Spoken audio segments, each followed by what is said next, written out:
see other theoretical challenges might that might impact your activity? For example, I don't know, on anatomy, on the study of anatomy, or No, no, we're there already. I mean, technically and theoretically, we know everything. Surgically, we have no problems. We can transplant anything because basically we do it all the time. If you have an amputation and you are able to retrieve the part that was amputated, it's normal routine in almost every hospital now. You can replant it.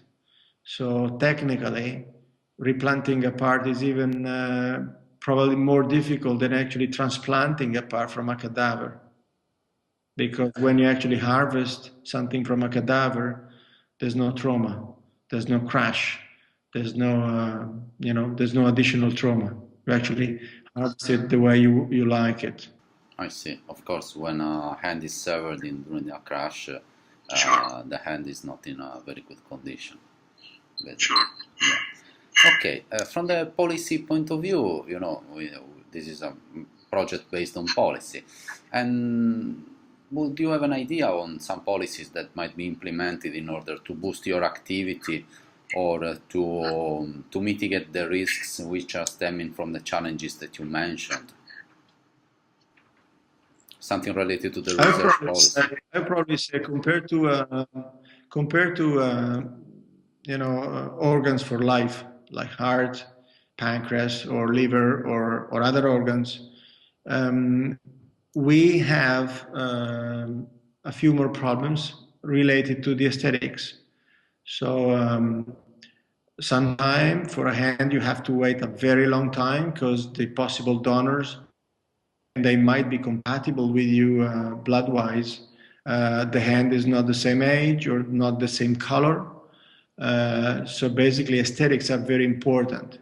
And that's why the waiting list might be a little longer than you expected. So I would probably say, as a policy, I would probably see 1, 2, or 3 big centers in Europe that might be coordinated by a European transplantation body that can allocate to a French recipient a German hand or vice versa, while in these days we're somehow confined by the borders.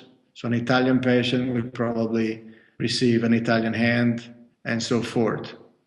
I see. So it's more complicated to find a hand with respect to art, because you don't only have to be compatible from the organic point of view, but also from the aesthetic and dimensional point of view. Very important, very important. Yeah, of course, you cannot, yeah.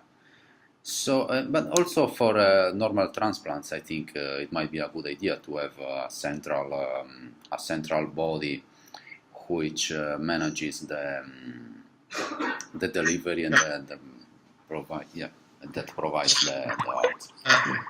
Okay, interesting.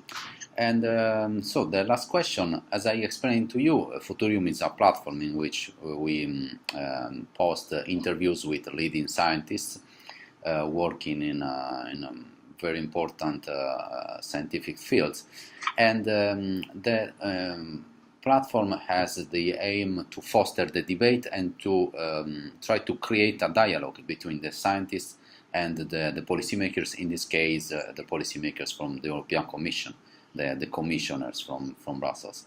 And do you think that this kind of platforms and this kind of activities and exercises might be useful? Very much, very, very much, especially when it's done over a Skype interview. I don't believe that we need to go to meetings anymore. As a surgeon, I find I just don't need to go to meetings anymore. I'd love to have interviews or discussions or roundtables across Skype with my colleagues. So going to a scientific meeting is something that doesn't belong to our times anymore. So what you're talking about is a platform which is, I understand, accessible all the time and can be updated, in real time. So I'll probably say this is very useful.